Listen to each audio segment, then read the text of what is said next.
Well, welcome back, everybody, to another wonderful session of Addiction and the Three Principles. It was funny. I was just looking at our Facebook group earlier, Addiction, Alcoholism, and the Three Principles, and I realized that out of those three things, only one of them is actually real. Because it kind of hit me last night. I went to some music jams, and I ended up getting a call from one of my buddies because he was driving around and was too drunk to really figure out how to get home. So I went to go take him home, and when I got him back to his house, he looked at me with this really serious look on his face, which is strange when somebody's that drunk. But he said, "Am I an alcoholic?" And the only response that came to me was, "No, it doesn't exist. You might have a drinking problem right now, but there's nothing wrong with you." And it really got me thinking about that. It's like, man, there's really just half of what we're talking about on here is really, we're pointing toward an illusion. Is really what's going on. Any kind of addiction and habit and whatnot is really just a habitual thought pattern. So it's not something that even really exists. It's something we made up, which is good news. Because if we made it up, it means we can get rid of it. But it hit me with, I played a show yesterday, the first time ever playing. I don't know if anybody knows what a wash tub bass is, but literally a big galvanized steel wash tub. I turned it into like an upright bass instrument.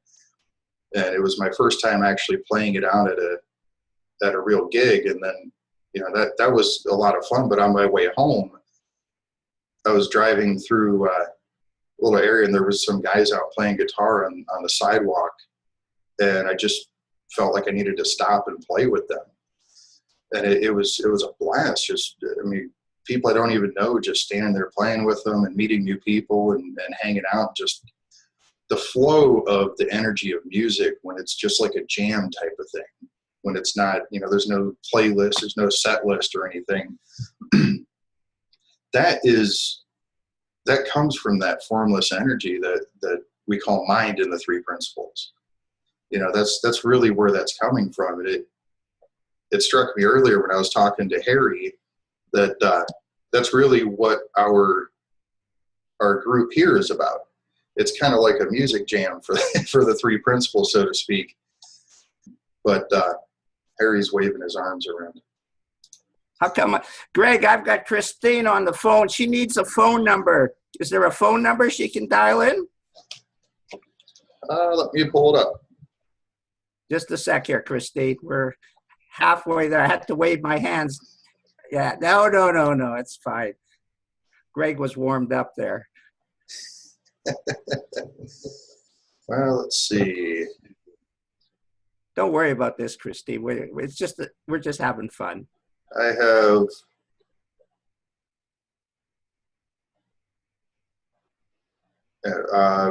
408 638 0968 would be the phone number. Did you hear that, Christine? Say it again. Just a sec, Greg. Just a sec. Go ahead. Say it one more time. 408 638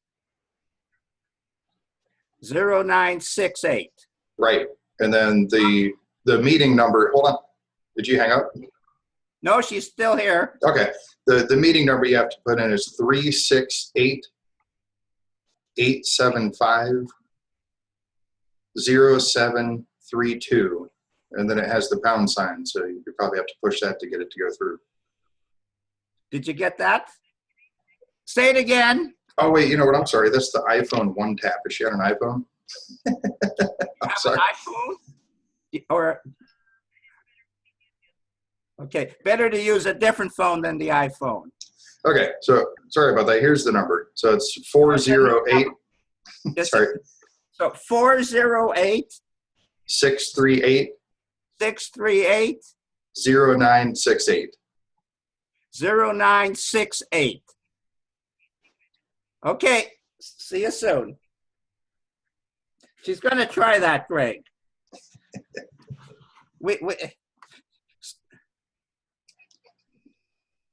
Okay. Hopefully. But the thing that me and Harry were talking about earlier is how much these sessions that we have are like a music jam where we just let things flow and we kind of go with whatever comes up and just let that energy really take over. Because that's what this is all about, because every single one of us has this in us.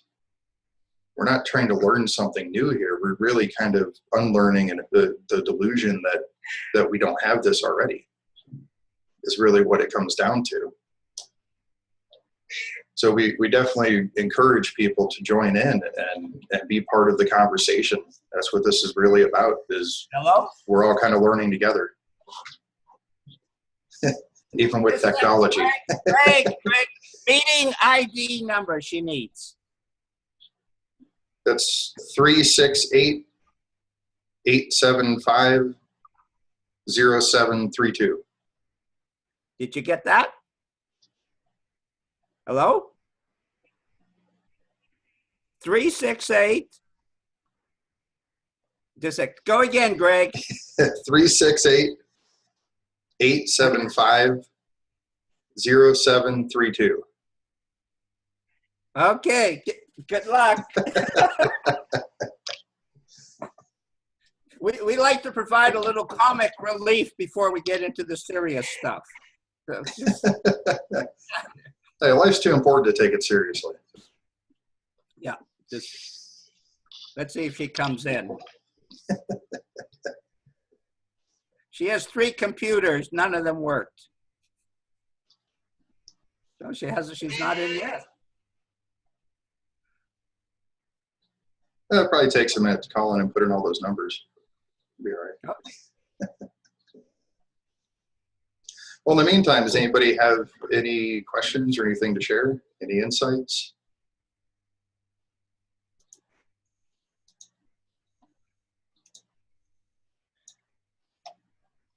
Is she gonna make it? Well, somebody used the phone to get in. Oh, is that There her? she is. Hey, are you on? Aloha. Ah, you make it. Oh, Right. and look, here I am. Where? Oh, yeah. Oh, fantastic. Even better. Super good to see you, Christine. The best talks are when you're confused before you come on. Oh, you want to go ahead and introduce her, Harry? Okay, I'll just give a quick introduction. I heard Christine talk in London. It wasn't a talk, she did a client demo with this lady. And up to that point, I had sort of beliefs about Christine, but her feelings were so beautiful. And the first thing she said, which I needed to hear, by the way, Christine, big time, was that when you're doing a client demo or therapy, you have to be yourself, and you can't be like somebody else. And up to that point, I'd listened to Linda Pransky do a couple of them, and it really confused me because she's so different than I am. I couldn't relate to what she was doing. It didn't have much validity. And Christine says, I do it totally different than Mark Howard does, who she works sometimes with, I think. And she showed how she does it from the way she does it. And it just left a big block of cement off my head because I said, oh, I can be myself, which is about the only thing I know how to do. Everything else I'm useless at. And then she did it in her style, and she connected in a beautiful feeling. It was quite lucky. This lady and her really had a tremendous connection. And as the level went up, I could feel insights coming into me. So I want to emphasize that what it really super impressed me was how genuine Christine is. And that's why we call it being our true self when we're involved in therapy and addiction or anything else that's involved.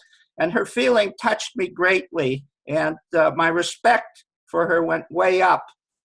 And that's a good message. Sometimes we have ideas about people and they're wrong.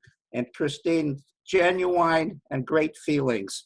So with that small introduction, Christine, you can roll in and talk about a few things, and then we'll get into some discussion.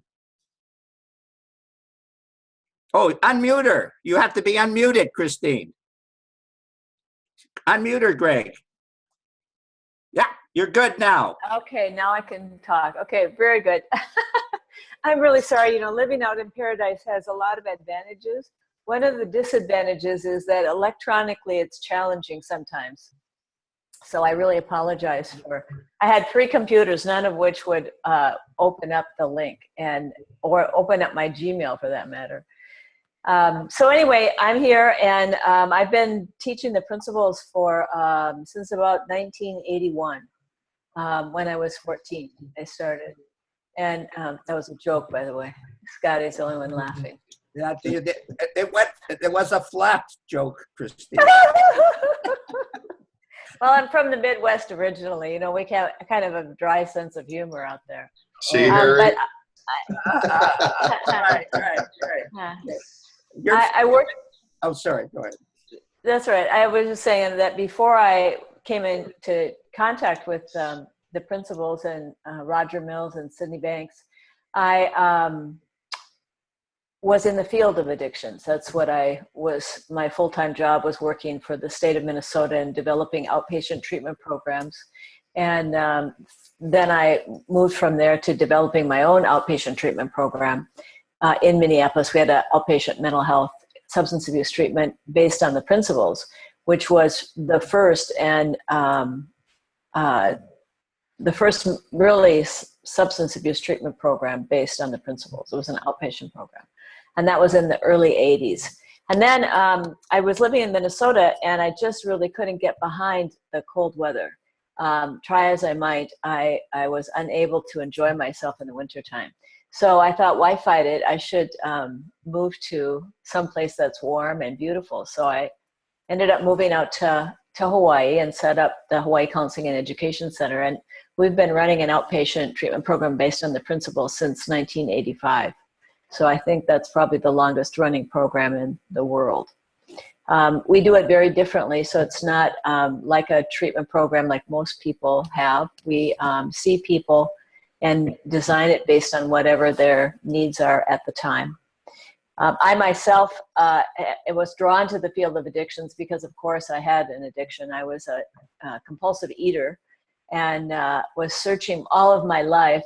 Even my inappropriate drug use was about diet pills. So everything was about trying to be thin so I could be happy and find a man and get married and be really happy. And that was my quest. And of course it went to nowhere. And the thing that happened to me that was really profound, I thought anyway at the time, is when I first met Roger Mills. He came up and I went to this conference because I thought it was a better place to meet men than bars. Because I don't know, I kept finding men that had alcohol problems in bars. So I thought, oh, perhaps I should look somewhere else for this. And so that was my whole reason for going. I didn't want to hear anything new. I tried everything there was and wasn't interested. So anyway, what happened, I always say is that what happened is I went looking for love, right? But it came in a very different form than I thought it was going to come. And so I just... Lucky for you, Christine. Lucky for me. I totally believe that I was totally tricked into going to that, because I had talked to Joe Bailey and he had gone down to hear Sid Banks. And he came back and we didn't like each other because he was really big in addictions and I was into women's working with women who had been abused. And so we weren't like really good friends. We actually didn't like each other. And for some reason he came back and we happened to be talking. He was going to lunch and he said, "Do you want to go to lunch with me?"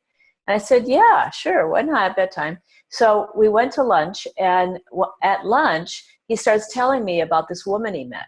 And he just fell in love with her, and he went down to this training down in Florida. And oh yeah, there was this guy there named Sidney Banks, and he was a pretty cool guy. But the thing he was the most excited about was, of course, finding his wife, and his current wife. And so he brought up Roger Mills because he started to do this new stuff. And I went to talk to him about it because I'd sent my friend there to see him because he had a problem with marijuana. He was like a kidney dialysis person. He was smoking marijuana and like killing people practically, you know. And so I said, you have got to go to see somebody. So he went, and he'd come home, and I'd say, Tom, what'd you talk about in group today? He said, I said, have you talked about this yet or that? And he said, no, but I feel better. And it really irritated me. And he was not doing good therapy with him. And the fact that he was feeling better seemed to me to be very fakey, because nobody felt better from therapy. Everybody felt worse first, you know, before you get better. Of course, they never got better.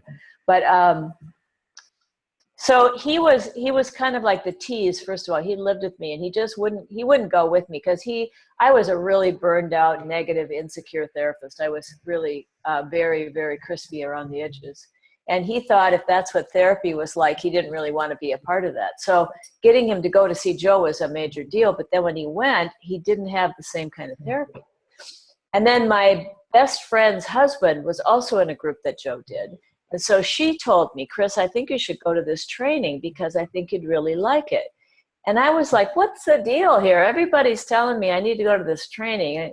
And then I thought, well, it might be a better place to meet men than bars. So I signed up. And I was the first person to sign up for the first day and the second day, because I thought if I met somebody the first day and I wasn't signed up for the second day, it would look too obvious for me to show up. So I signed up for both things, and I went, and I was the person in the audience that was asking all the questions and trying to trip Roger up. And Roger, we had a lunch break, and we were all sitting around this table, and I had a clinic at that time with about 10 other therapists, and we were all there. All of us went to it. And everybody was saying, this isn't anything new, that we're doing this too. What we do is good too. And we got up from the table to leave, and it was a weird thing happened. It was like one of those moments in time when, you know, like on TV, they have the main character keeps walking and everybody else stops. And it was like one of those moments. And I turned around and I looked at everybody and I thought, weird. And then I turned around again, and Roger was just walking out. And so I started to walk out with him, knowing that he was single. And he said to me, I didn't answer your questions very well, did I? I said, no, as a matter of fact, you didn't. And but I thought I maybe should listen, because if I was going to like go to dinner or something, I have to like know what he's talking about. So all I remember from him talking that day was that the feeling he had was like velvet. It was like stroking velvet. And I'd never had that feeling before. It was like, wow, this guy is pretty neat. And so I went back in the afternoon, and I thought, okay, I'm going to start listening. And he was, now this is, you got to understand, in the early 80s, being positive in treatment or therapy was considered bad therapy because you weren't connecting with the person's craziness. And so he started talking about being positive, and I thought, positive, I could do positive. I could do that. And then he had this eye chart that he did with the eye, and thought was like a filter you look through. And all of a sudden I had this huge shift where I was like, oh my gosh, I'm thinking all this. And then I went, oh, I was really doing it backwards. It was like this click happened, and I realized that what I was doing was thinking my way through life, and what I was analyzing was what I'd made up myself. So I started laughing. I was like, I spent like $25,000 in 7 years in therapy trying to analyze what I made up, which I thought was hilarious. And but I felt good, and I smiled, and I went back to my office that day, and this person was going to quit therapy with me, and I always made them come in and told them that they were crazy and they should quit. And I said to her, I said, well, this is what I'm going to do. And she said, well, if you're going to do that, I'll stay. I was like, wow, that was easy. So the next day I went in again, and I'd had a family I worked with, which was probably one of the worst, most dysfunctional, abusive families in the world. And I said to him, I said, well, will it work for this family? And he said, yeah, it'll work for anybody. And it was like, yeah. And I felt so good that I really didn't care if it helped my clients more, because I knew that if I was in a better feeling, if I was in a better state of mind, I'd be doing better therapy. And so that was kind of the thing that got me. But I started smiling so much my cheeks hurt because I'd been so serious for so long. And it was this really powerful thing. And one of the things I realized right away was that people didn't need to go to any kind of outside support group, like an AA or NA or Al-Anon or any of that, if they had that shift, because they'd realize that there was nothing wrong with them and they didn't need to rely on something outside of themselves to feel better. And so maybe a month later, 2 months later, I don't remember how many months later it was, what I was doing is I was going so fast in my mind. I was like one of those people that has, they call it performance anxiety, but I was like always pushing myself, like I had my first clinic when I was 27 with a master's degree, which is, I look back at it now, I think that was pretty darn good. But I was like, I'd worked like 3 jobs at once, and I had no personal life. There were all these people in the world I had to help, and I'd have a stack of crisis calls at the end of my day like that. I'd have to go home and call everybody to make sure that they wouldn't kill themselves or that they were in a better place. And so I was extremely stressed out with all that. And one of the ways that I would try to manage my stress was by eating. So I'd like start eating and I'd be really compulsive with it.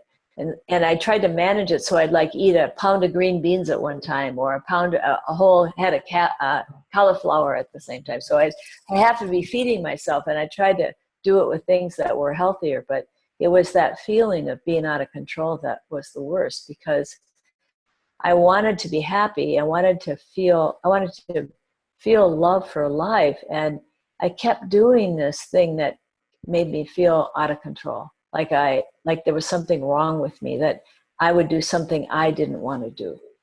And that was even if I was binging on green beans, it didn't hurt me that badly, but it felt bad because I knew there was something that was not right in terms of my feeling out of control. And one day, after I'd learned the principles and I was feeling better, I was on my way to the refrigerator to binge. I was right in I remember the moment very clearly. I was right in the living room. And all of a sudden I went, wait a minute. My eating is feeding my insecurity. And I want to get rid of insecurity. Oh. And that was the last time I had that feeling. Now, I've certainly overeaten, and I've eaten things I shouldn't eat and all kinds of things, but I haven't had that out of control feeling. And there was just something about seeing that was just coming from my own insecure thinking that really was my freedom. Because up until that point, I had like 2 scales that I weighed on twice a day, just to make sure the first scale wasn't off. So I'd weigh in the morning and weigh at night to make sure I wasn't putting on, and weighed, and I was so anxious about it. And so insecure about myself. And I just realized that, like I had nothing to feel bad about. I was just another human being like everybody. So it was that, I call it being special, is always comes from insecurity, because if you think you're special, you don't feel like you're connected to the energy that we all are. You think you're better than other people, you think you're worse than other people, it's all the same thing. It's just a coin that flips on the other side. But it's that specialness that I think is what makes people feel so unhappy and disconnected from, because we all are the same thing, just looking at each other with different bodies, having different experiences of life, which is kind of a magical thing that life created. So that's what I've been up to. And since that, so I work with people with eating disorders, and I work with people with alcohol and drug disorders, and I don't really deal with their disorders. I just treat them like people and help them to see that it's just the state of mind they're in that's creating this craziness. And when they start to see that, you know, that they're okay, it gives them a sense of power. And that's, I think, what counterbalances that out of control feeling. That you know that you're the thinker, right? And you know that you're okay, because everybody's okay in that, in our natural state, you know. So being a therapist, like to me, you know, I'm just kind of a see it as I say it as I see it kind of person. And when I help people, my job is just to be in the best state of mind that I can be, so that I can really be connected to that person. Because to me, there's a magic that happens in that moment, is that the feeling in me draws out the feeling in them. And then just helping them to see what that is. Because I was listening to one of your shows, I'm not sure which one, maybe. And somebody was talking about how there's this kind of magical thing that happens in recovery, that a lot of people have had moments when they've had that kind of spiritual awakening, but they didn't know what it was. And so they went back to thinking, you know, and that's a deal. It's like we all do that, right? We all get caught up in our thinking. And that's kind of the fun of it when you're out of it. When you're in it, it's not so much fun. But it's, to me, it's like understanding that feeling, like living in a beautiful feeling, is the purpose of us helping people with the principles. That's the purpose. And, you know, that's really different. In psychology or in treatment, the goal is not happiness. Isn't that odd? It's like the goal is functioning, maintaining, coping with, but it's not really being who we are. So that's my story, and I'm sticking to it. You know, Christine, Greg, you probably referred to Greg's experience, because Greg had a very big spiritual experience before he came into the three principles. And it's been a surprise to me that quite a few people have had big spiritual experiences before they entered the three principles. Maybe you could talk a little bit about that, Greg. I love your story about that. Yeah, I mean, when I had a big experience back in 2012, and I didn't come across the principles until 2015.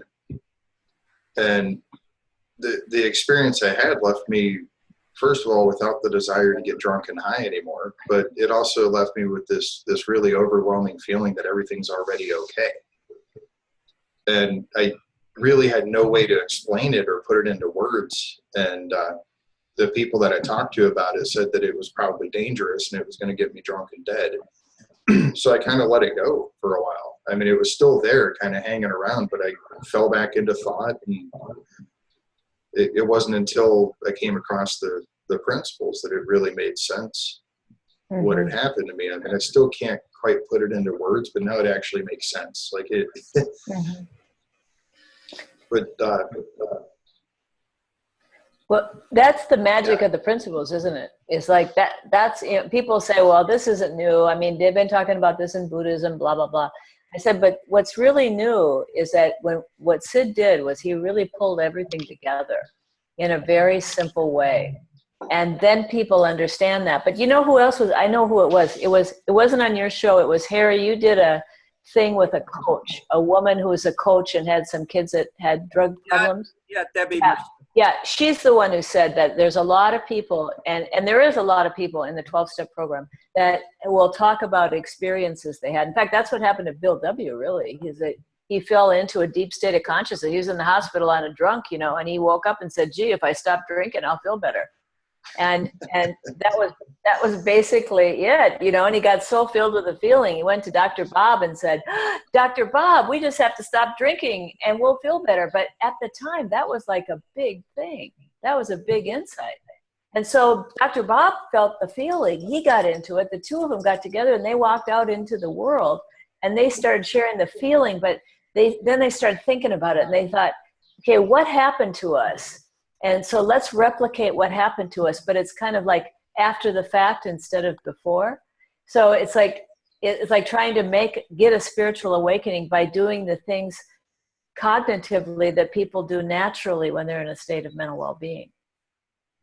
But I think that, it's like when people have those kind of magical things, like to me, I was kind of drawn to this. But to me, that's the magic of it. It's like there was these little breadcrumbs, and we had that experience you had is what allowed you to kind of see that this was this thing for you. Not only that, Christine, when Greg and I met because of it, when he started to describe his experience, it resonated, even though none of the description was the same, it resonated with me that the depth of his experience was very similar to my depth of experience on Salt Spring Island. Mm-hmm.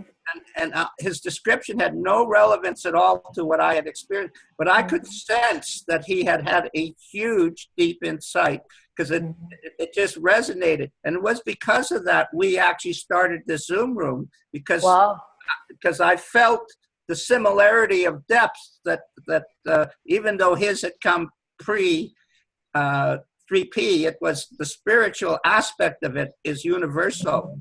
Mm-hmm. That's right. I was wondering, you just went to the school on Salt Spring, and Chris was there as well, probably taking pictures if I know him. And how does that feeling that you're talking about relate to what you were discussing, in terms of your own feelings of life and so on? Chris, you want to go, or you want me to? I'm not sure who you. For me, it was like just realizing that all I really need to do is undo something. There's something I should stop doing. Mm-hmm. Like shutting up, for example, and then you can listen. It's so simple. That's a pretty good one. Yeah, it's like, like what you mentioned before. If you stop drinking, you start feeling better, maybe, yeah? Yeah. It's so simple that it kind of, and because I think the intellect wants everything, likes to complicate, or yeah. So when something is really, really simple, that's the way to go, and that was what Salt Spring was about, going to the feeling instead of to the head. I think it was so nice meeting you, Christine. There was something about, I just felt nice about it. So thank you. But and also what you're saying now, I had this, it's so simple. I studied psychology too, by the way. Poor thing. Yeah. And I could analyze anyone, and what the problem was. And taught it for years, but the real issue here is simplicity and just in a way, learning not to use that use your brain in a wrong way. I usually say to clients that it's okay to have an intellect when you're building a bridge. It's pretty neat thing to do. Mm-hmm. But it's not, that doesn't manage your life, does it? No. Right. Well, I got a huge insight at Salt Spring. I mean, the feeling there was really, really deep. It was really beautiful. It was very powerful. And what I loved about it was that there's, as we have done, unfortunately, as we've listened to Sid, we like to complicate it. And over the centuries, we've come up with these little things we had 4 principles first, and then we had 8 concepts, and then we had health realization, and now we've got people coming up with 3 principles, this and that. And what alarmed me was that people were saying that it's not about living in a positive feeling. And I thought, well, if it's not about living in a positive feeling, what are we doing this for? Because that's kind of the simplicity of it. It's like, that's what's important, I think, that's why people are searching, People aren't searching because they want some more good ideas. They're searching because they don't feel good. They don't feel loved. They don't feel connected. They don't feel that sense of positivity about life. And so she was really, really clear about that and played one of Sid's old tapes on feelings. And I just love those old tapes. I got to tell you, I just really love them. And I was happy that she said that. But then she started talking about how she was taking another look at consciousness, and how she saw that people were talking about consciousness like it was turning your senses on, like it was just bringing your thoughts to life, which it does that, but that's just a little piece of it. Consciousness is what really is our soul. It's what allows us to see that we're thinking. It's what allows us to see that we're spiritual beings. It's this ability that we have to see both realities, in a sense. And I thought, gosh, I got caught up in that for sure. I've been talking about consciousness like it's bringing your thoughts to life. It creates your feelings. But that's a little piece of it, man. That's just kind of the workings of it. What consciousness is way bigger than that. And it's way more powerful than that. You see people catch on to a phrase and they grasp it intellectually, and then they think I do this too, of course, but they think they've got it because they've got the higher level of where Yep. But it's not what, that's why you go to the school, because it's a spiritual reality that we live in, not a conceptual reality. Right. And the other thing is that sometimes people, teachers, and I think that's what I'm supposed to be talking about. So if I get off course, you correct me.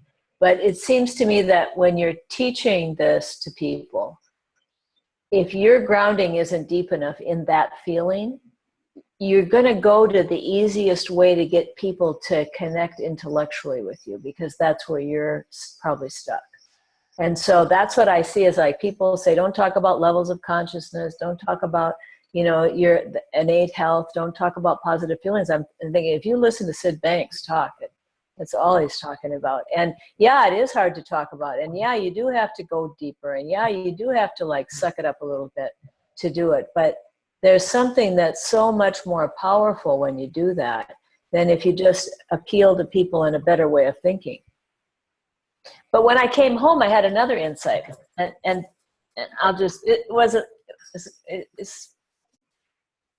I was watching a show on artificial intelligence, right? And they were talking about how there's this big thing now with artificial intelligence, and if it's moral or not, and now they've created it so it actually can fix itself. And so this guy was talking, and he said, but it'll never replace a human being, because a human being is the only way that we can see that the artificial intelligence has been programmed in wrong. Right. Once it's programmed in, it's not. So I was thinking about my own thinking, right? And I thought, oh, you know what? That's all that's going on in my head, is I just have a lot of artificial intelligence. It's kind of like if you have an iPhone and you ask Siri what to do every day. She's just going to give you whatever's in there from the past, right? And so that's all that those thoughts are. It's just like my, I'll tell you this funny story, but my iPhone would turn on every once in a while, and Siri would enter the conversation. And that's kind of like what my brain does. It's like these thoughts will come in, and they're totally wrong. Like I was playing pickup sticks with a 9-year-old boy that I'm working with. And it was my turn, and I picked up the stick, and the other sticks moved. And so I put it down, and then I'm looking at it, and he's looking at it, and then I go for another one. And right before I touch it, I stop myself. And I said, oh, wait a minute. It's your turn. It's not my turn anymore. And he looked at me, goes, yeah. And I sat back and I said, now, isn't that a funny thing? That's an example of I had a thought to do this, but I was able to see that thought wasn't a good thought. I shouldn't be following that, because it's your turn, not my turn. And it was like a simple thing, but he goes, oh, yeah, okay, I get it. Kids are so great like that. They just accept things. But, it's just recognizing that that's kind of all it is. So how do you think that applies to addictions and habits and stuff? Well, you know, like I'll get in my head, I want a piece of candy. And in that moment, that's just my habit that's coming out of my head. It's just a thought that my brain kind of threw out because I'm a little bit stressed or I'm going too fast or something. And so that thought will pop out. Now, if I'm in a pretty good place, I can step back and say, oh, forget about that. And if I'm not, I'll eat it. And then I'll go, oops, I guess I'm going too fast. Not only did I think it, but I actually acted on it too. So then I can make an adjustment. So to me, it's like whatever thoughts we have, like to me, people sometimes say that people with especially alcohol and drug addictions are doing it because they want to feel better. And for a lot of people, that's true. But for a lot of people, they're just drinking or using drugs because they want to change how they feel, period. They want to, if they feel good, they want to get high. If they feel bad, they want to get high. It's just a thought that comes up no matter what's happening in their life, whatever, because we program it in like this will help. So it's kind of like asking Siri, okay, what will make me feel better right now?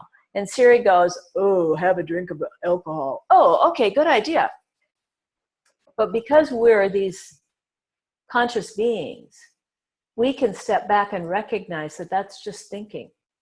It's just like old thought coming out in the moment, and it doesn't mean anything. It doesn't have any control or power over us.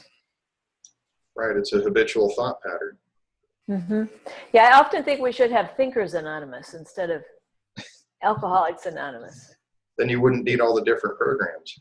Yeah. Well, and that's kind of the difference too in what we do in our treatment center is we don't treat people based on their addiction. You know, like in the old days, you'd go to a food addiction program, then you go to an alcohol addiction program, and you go to a sex addiction program, and there's all these programs because you had to treat everything separately. But when you see that, to me, it's like as a person's level of consciousness drops, they keep grabbing at things to try to keep themselves from going down. So whatever it is their next addiction that they have. What would be the most common question you would get in your practice regarding addiction, Christine? Like what is a repetitive thought question that you hear a lot?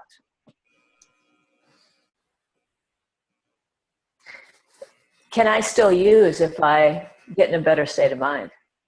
That's the most common one. That's and absolutely correct, by the way. Yeah. Exactly. Yeah. And so I always tell people, look, that's up to you what you want to do. You know, it's like I know that some people, like I would say this, that if you can get into a really beautiful state of mind and you still want to drink, go ahead. But my experience with people is when they've had a really, significant problem with things and they get in a better state of mind, it's kind of has a lot of distasteful feeling to it. But don't they also, they're afraid as well, because as soon as they get in a better state of mind, sort of we all step into a little state of overconfidence or yeah. That's why I say that, right? It's like, why don't you wait until you're really in a great place and your whole life is cleaned up and everything's good, and then you decide what you want to do. But right now you're kind of a mess, so I wouldn't go following your own advice right now. So far that hasn't got you very well. But the thing about it is that people have such powerful thoughts about whatever their addiction is saving them. Like when I remember my teacher, Enrique Suarez? Yeah. And I was talking to him and he said to me, Chris, you're thinking too much. You're just thinking too much.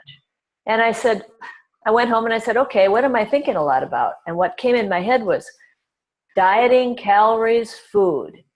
And I said, oh, I can stop thinking about that. And then this terror came over me. And the thought was, if I do that, I'm going to end up like the fat lady in the circus. And then the next thought was, yeah, but if you were totally happy, it wouldn't matter. And that was wow, yeah, you're right. If I had that feeling, because I knew about that feeling, right? If I was in that feeling, I would not care. So even after that, I'd be driving along, on my car, and sitting at a stoplight, and in my head would pop, you have just consumed 243 calories. It would be like, oh man, where did that come from? So it's like the more you get kind of a distance from your own thinking, the less you take yourself so seriously. And the more you know you can be tricked, just like when you use Siri and she gives you directions to someplace and she says, take a left in 500 feet. And if you take a left in 500 feet, you end up in the ocean. Well, you're not going to follow that advice. You're going to see that was just the wrong thought that came out. So that's, to me, that's the thing. Because people are, when you got an addiction, to me, that's every person's best shot at trying to find innate health. Like at one level, everybody knows that they can be happy. We know that. That's why people search. That's why we're trying different things. So trying alcohol, trying sex, looking for men, whatever it is that you think your happiness is connected to. If it's outside, you're always chasing it. That's why they call it chasing the high, right?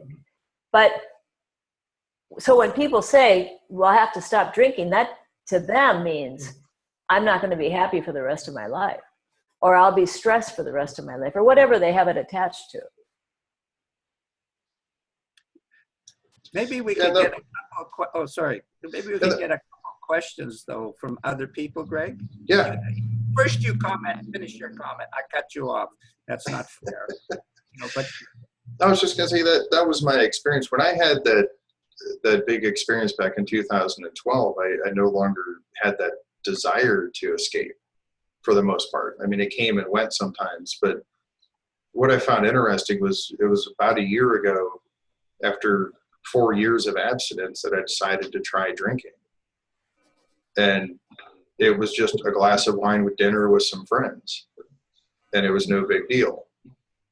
And then it was like a month or two after that, I decided to try to get drunk just to see. And I hated it. I couldn't stand that feeling anymore. Because at least, that on that day when I decided to try to get drunk, I was at such a high level of consciousness that the alcohol could only bring me down. Mm-hmm.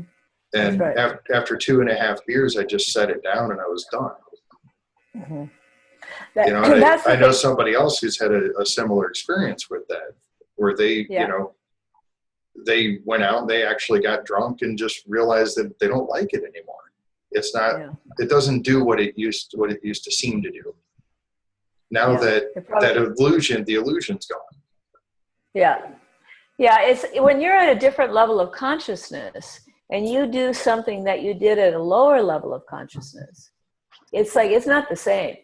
When you're here, this looks like up. When you're here, it doesn't look like up anymore. It doesn't feel like up. Right. And that's the way it should be. It's like people have to lose their tolerance for stress. Because when we learn how to tolerate stress, then we get used to living at a level of consciousness where it's filled with that kind of negativity. Right.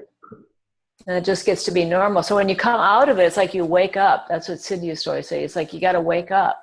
And when you wake up, you can go back to sleep again, mind you. I mean, that's an easy thing to do. And that's kind of, to me, what relapse is people just get back into their intellect again, and that seems real.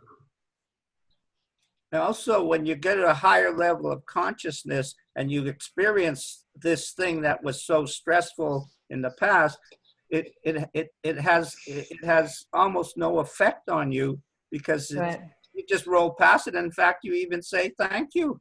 Right. It's just, well, I had to take a look again, but it has no impact upon your life, and you're surprised. Right. I'm surprised. How's that? Right.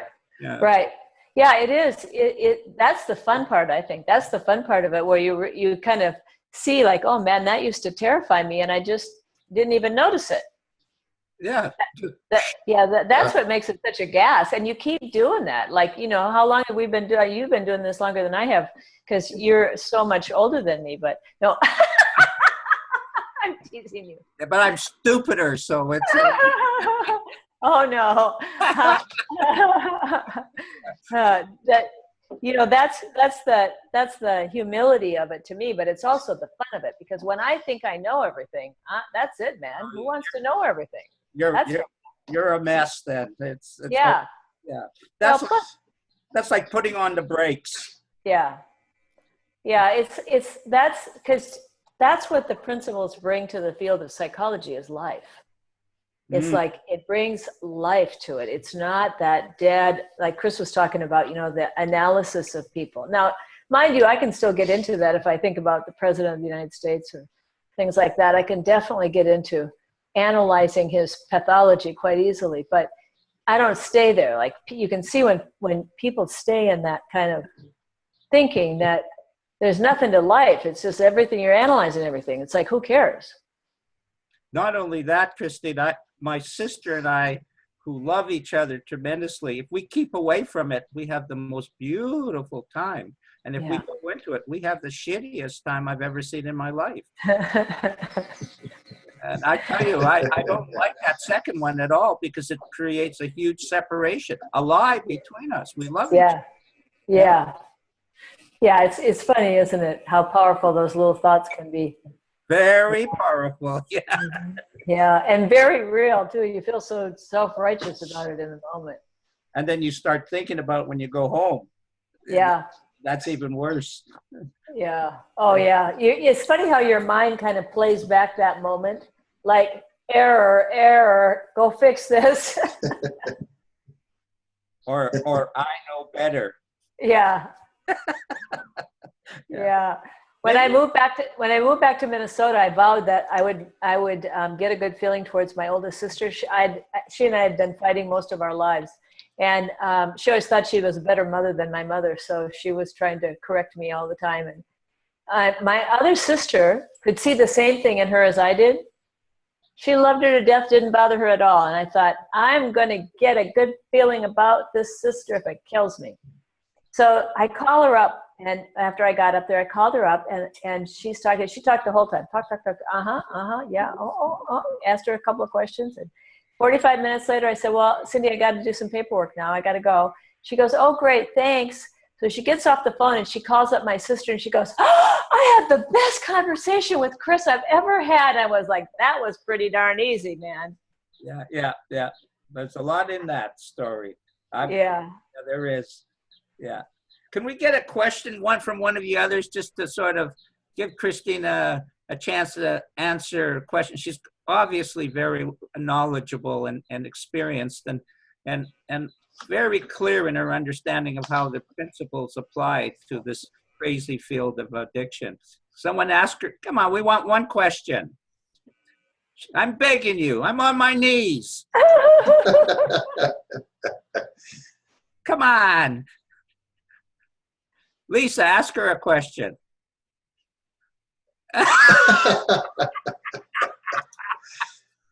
Okay. Judy looks like she has a question,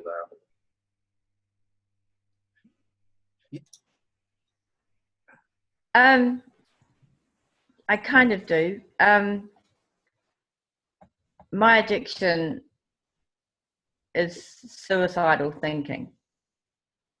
And when I'm caught up in it, it just looks so real and like it is a really good idea. And sometimes I can see it, when I'm not so, at a high level of consciousness, the thoughts don't really worry me. Like, I had the experience one day, I was driving out to feed the horses and I suddenly had the thought, I know my birthday present to myself could be to commit suicide. And because I was in a good place, it was like, where'd that come from? That's crazy. But when I'm not in a good place, it actually starts to look like a really good idea. And I'm onto it enough now that for the most part, it doesn't bother me, but sometimes it really does. And I start to debate whether it actually is a good idea, which is a bad idea. So I guess my question is, if there's any suggestions of what to do when I'm in that place. Well, don't act on your thoughts. That'd be the first thing. To me, sorry, I'm kind of irreverent. I know that's it. I really this is the odd thing about human beings, and I don't know why this is. I honestly don't know. But when we get into a really low level of consciousness, we think about killing ourselves. Now, that's an odd thing if you think about it. Like, but that's how powerful thinking is that we can think against ourselves and have it look like a good idea.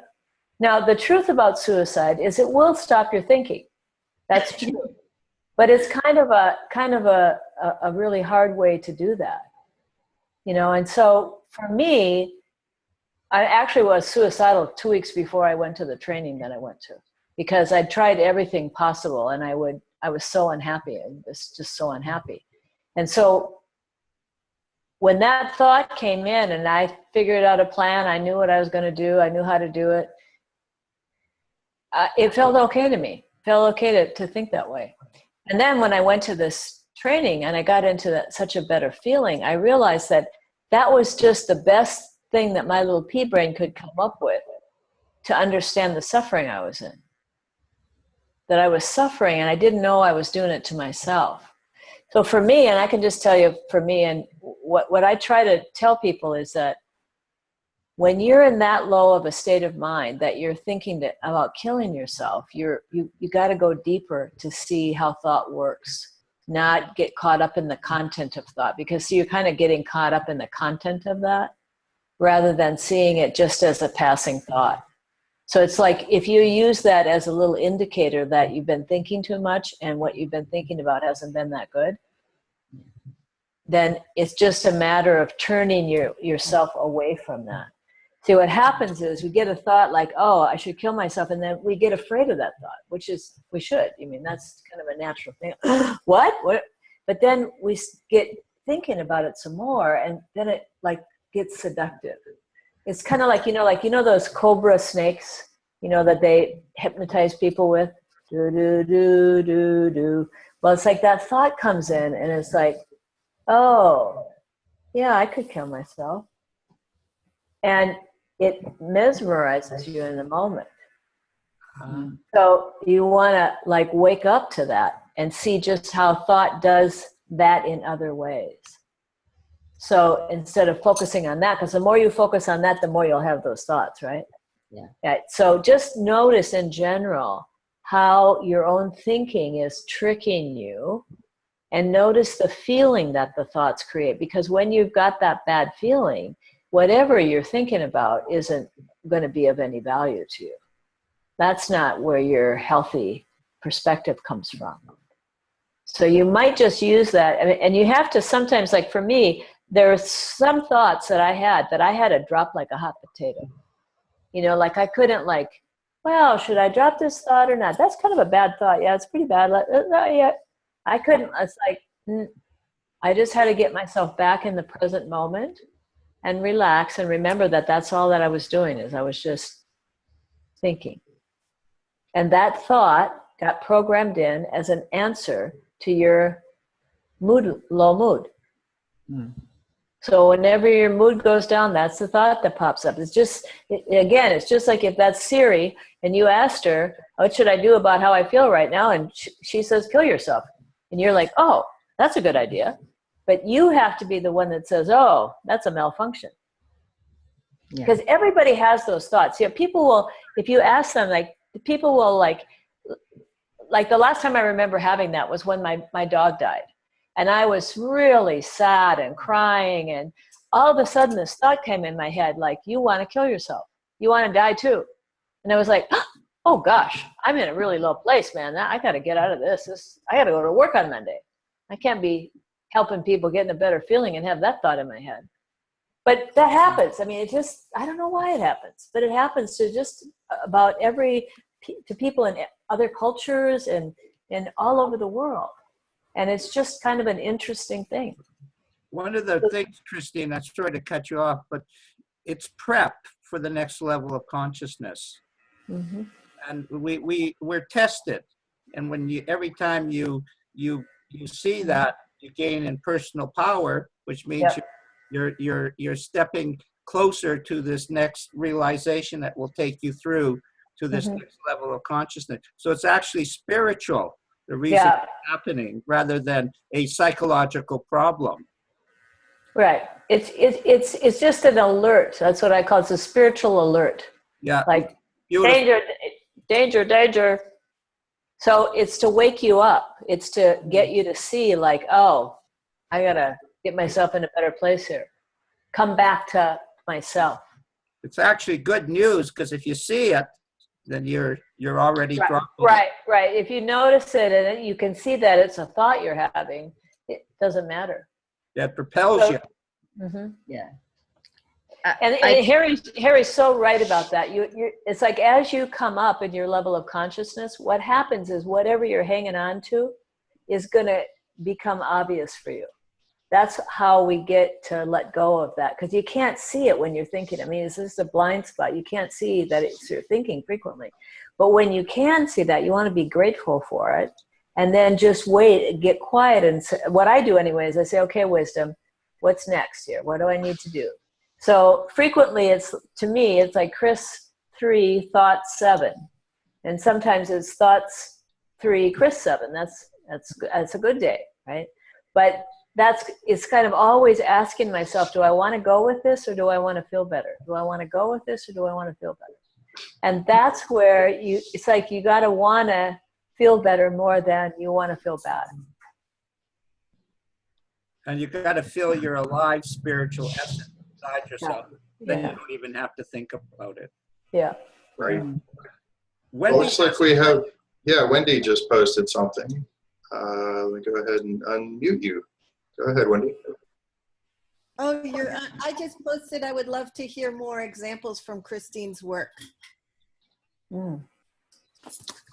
I have a comment to what was just being said. I also raised my hand. Oh, good, Chris, you go. Is that okay? absolutely. Yeah. Of course.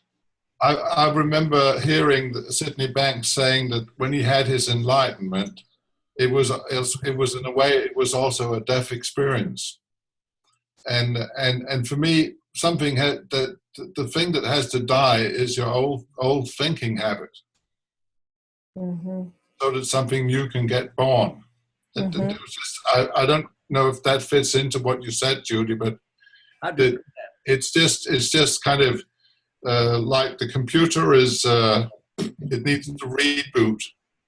Yeah. And in a way, we're getting it wrong. It's not the physical, it's the psychological that needs to go, so that the spiritual can come back and power our system. Mm. That was just my... When you were talking, Chris, what just came to my mind to go with that is that you just have to go back to focusing on the feeling. Yeah. What happens as you start learning the principles, you start thinking about it, whether you're thinking this or not, what to do with your thinking, blah, blah, blah. When something keeps coming up for you, that means you're just caught in a loop. It's like you're just in this place of trying to figure out life. So you just go back to, I want to find that good feeling. And that's what you got to remember, is that you go to find that feeling first, then you have understanding. But if you go the other way around, you never get there. You think you're quite bright, but it doesn't really give you that feeling, does it? Yeah. Okay, so Wendy wants to have other examples.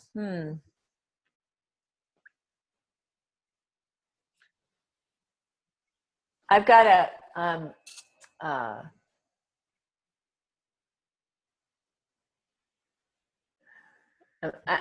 what happens is I get like 3 or 4 stories started in my head, and I got to figure out which one is the one to do. I think that one of the things that was one of the amazing things is I was meeting with this guy and his wife, and he was a business executive that was very anxious, and I was talking to them, and I was talking to him. Now, this is a long time ago, and I said to him, I said, well, why don't you try to do something to relax, like sit down and read a book or something? And his wife hits the ceiling. She goes, read a book?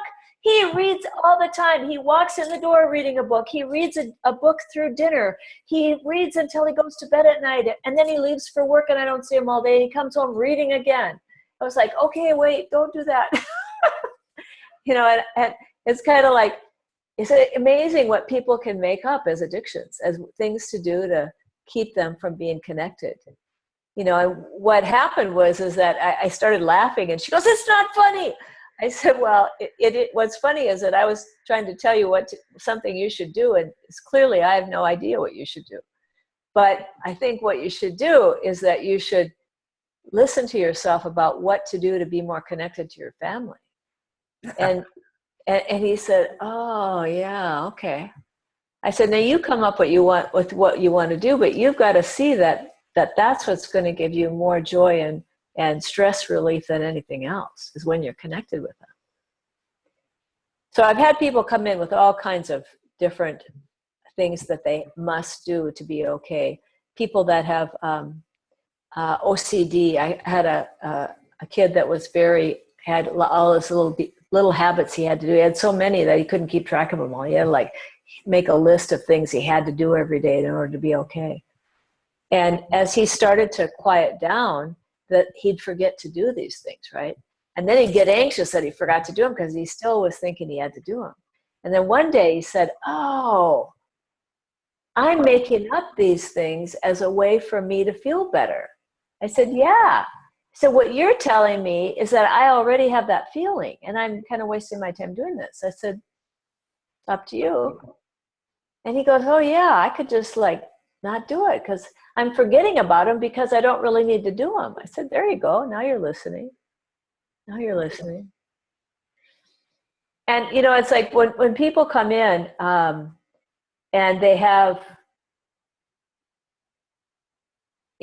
like, I there's a psychologist that I worked with, and he had all kinds of different, had sex addiction, he had alcohol and drug addiction, he had, was working like all the time, seeing clients on my net. And as he started to realize how fast he was analyzing, you know, like we were talking about before, it's like people that are trained in this get into analyzing so much. They're analyzing their own life, they're analyzing everything, so they don't feel connected to anybody, which is why they say the burnout level is so high for people in the helping professions. In addiction treatment, they say the lifespan as an addiction counselor is like 4 to 5 years, and then you burn out of it.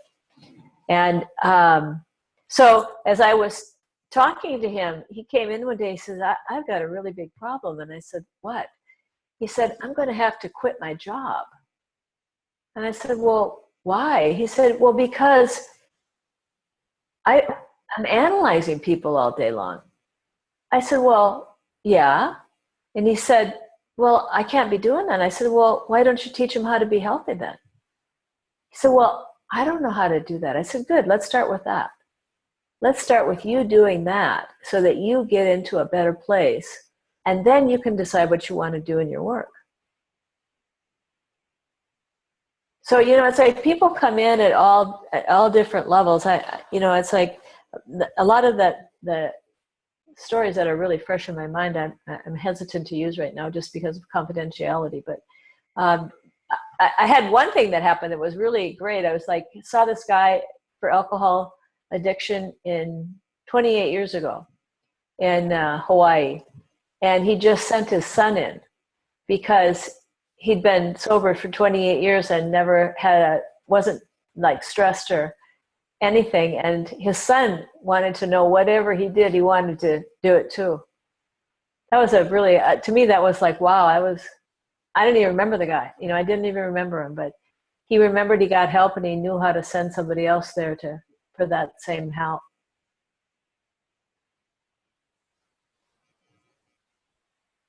I worked with one woman who was anorexic. And so when she was talking to me, she said, "You know, I realized the thing that creates a good feeling to me is throwing up.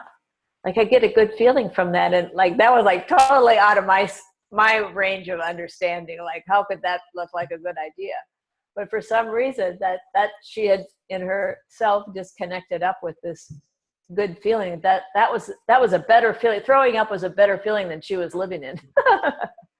One of the things that to go with what you're saying, Christine, I teach in a recovery program every Monday, and it's every Monday it's totally different from the last Monday. And so within what we're doing, we're not only treating every person as a unique individual, they're a unique individual every time you see them. And the beauty is you don't know where you're going. Right. That's the best part of it, is they will, eventually the collective consciousness will appear, and they will take us in a very beautiful direction, of which we are very pleased to go into it. And one of the things you said that really struck me, 4 or 5 years and then they burnt out. I've been in this field a very short time, to be honest, but I love it. It's every day is more interesting than the last day. I just love it. I love even when I'm listening to Greg talk about his stories and what he's doing. It's fascinating to me. It's like, this is the greatest area in the world and the number 1 social problem in the world. We're better. It's like, what more do you want? Yeah. It's like a smorgasbord for your mind if you like challenges. And I like challenges. Yeah, it's there's definitely a lot of challenges. There's no doubt about that. I had a kid that I worked with who was a senior in high school, and he was using marijuana excessively, like before school, at home, and he was just getting in a lot of trouble. And he came in for 3 or 4 sessions, and he was doing it to appease his mother, basically. He wasn't listening. He wasn't. And he went away for Christmas and came back. And when he came back, he didn't call me, and I didn't call. I reached out to him once. You want to make an appointment? And his probation officer called me and said, has he finished treatment yet? And I said, finished treatment? No, I don't think he's started yet, to be honest with you. And I said, I haven't seen him in over a month. And so she called him and said he had to do this other program. And he said, no, I don't want to, I'll see Chris. And I said, so I met with him. I said, the only way I'm seeing you is if you come intensively, because seeing you once a week wasn't enough. I couldn't, for whatever I was doing, I wasn't going deep enough to get you. Yeah. And so he came in, and this kid had such a huge shift in my mind. He would well up with tears. He said that he could see that he was turning into his father, who had a really bad marijuana problem. He could see that he was affecting him in school. His grades went up. He started back with his athletics. He helped his mother. He came in and he said, I like going to school. And he said, and I like going to work. What's not to like there? I'm working with my friends. I'm making money, and I like that. He said, in fact, I helped my mother garden this weekend, and I felt good about that. I was like, yeah, that's great. Isn't that great how your state of mind has changed? And so I had him write this kind of like, what did I learn thing for the end of his treatment. And honestly, it blew me away when I read it. It was like he had such a profound insight. It blew me away. And then he went out and started using about a week later, and totally turned around and started to use excessively. And I called him up and I said, what's going on with you? He said, well, I'm feeling really good, and I can smoke if I want to, and I'm 18 now, and blah, blah, blah, blah, blah. I said, okay, when you wake up again, you give me a call, because right now you went back to sleep big time. He said, no, I like doing this. I'm fine. I said, you remember that feeling you had when you were coming to see me regularly? He said, yeah. I said, you don't have that feeling anymore. He said, you're right, I don't. I said, well, you let me know when you want to have that feeling again, because you, for whatever reason, you're going off on a trip here. Now, I don't know what happened to that. That to me, that I was very humbled by that, because this, I'll tell you, I could read the letter to you that he wrote. It was unbelievably deep. that something you couldn't just come up with intellectually. So I know he saw something. I know it's there. It's just a matter of time to when he decides to wake up to that again. It's part of the journey. That's all. It is. And that, it's like, it was a humbling, man. I was like, wow, how did this happen? Because I was sure he'd had a deep enough shift that he would be okay. I was sure of it. The way he was talking about his life, the way he was talking about his addiction, the way he was talking about everything was like from a different level of consciousness. So I'm still waiting. It's been a couple of months now, so I'm still waiting. But I imagine that sooner or later he's going to wake up and he'll give me a call back, or he'll call me up and say, gee, I just went to sleep for a while, but I'm good now, Chris.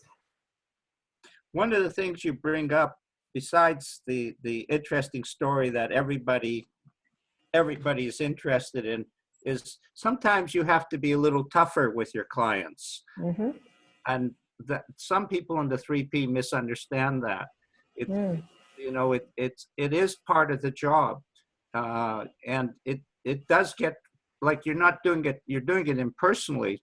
You're not trying to hurt the person. And sometimes I think, did I go too far? But the truth is, sometimes you have to do it because they're playing a game on a level. They're disguising their true nature, and it's not emerging out, and so they're pretending.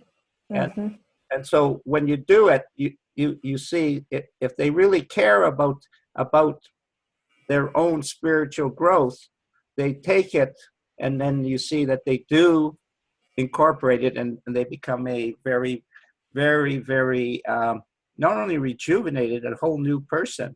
Right. And that's yeah. And you know, the other thing too is, I mean, I think that's really important, is like, you have to use common sense when you're dealing with people. Sometimes when people listen to this, it's just like, oh, let's just, point them towards the feeling. And that's true. That's all you have to do. But you have to be present with that person, and you have to understand that their thinking is not that good. And so to me, people that have addictions have a lot of positive thinking. They can quit anytime they want to. It's not really a problem. It's like they're maintaining this by having a lot of positive thinking. So just being positive with someone or focusing them towards a nice feeling may not be enough. You have to be connected with that person in the moment, and whatever you're going to do in that moment is going to come from your wisdom. It's not going to come from your intellect. And whatever comes, like, to me, I just try to be a conduit. And what comes through me comes through me. And that's the best I can do. That's the best I can do. That's why I called this thing your true self. That actually, go ahead, Greg. Sorry, I cut you off again. Well, something I'd like to point out, though, is that even after we, get this understanding, get grounded, whatever term you want to use, it's entirely possible and likely that you're going to fall back into thought at some point. So it doesn't mean you're doing anything wrong. It just means you're a human being having a human experience. That's it. Don't beat yourself up over it. Don't be hard on yourself, because then you end up with the guilt and the shame and all that stuff that comes with it, which is actually next week's topic, is guilt and shame. So it's important. It's important to be gentle with yourself when those times happen. Every single one of us will fall back into thought at some point, to one extent or another. Sometimes it'll last for 10 seconds, and sometimes it might last for a month. You never know. But during that time and after, just go easy on yourself. Realize that it's just something you're going through, and it'll pass. But when we start adding all of those negative feelings on top of it, we start having that guilt, the shame, remorse, and all that stuff, then we make it worse, and we make it last longer. We're adding more thought on top of thought to try to get rid of thought. It's just not going to work. You keep piling crap on top of crap to get rid of the crap, and you still have you end up with a bigger pile. Yeah, you get kind of in a habit of living in the past, don't you? So it's like, if you get caught up in your thinking again, and you do something that you wish you hadn't done, it's focusing on that as still being in the past. And that's the habit that a lot of people have, is they have bad experiences in their past that they keep living life through. It's like the glasses that they're looking through in life. And so when I've just had a woman come in, she was doing really well, and she started to use again, and she goes, why am I doing this? Da, da, da, da. And she was all really hard on herself about it. And I said, it's not a big deal. She goes, what? I said, no, it's not a big deal. It's just, you just got caught up in that old thinking again. It's all it is. You just went to sleep. So just turn yourself and go the other direction. Just, it's just like, just go like this, and that's it, and forget it. Because like Sid Banks told me this one time, he said, if you can see that there's something about yourself that you should change it, and then forget it.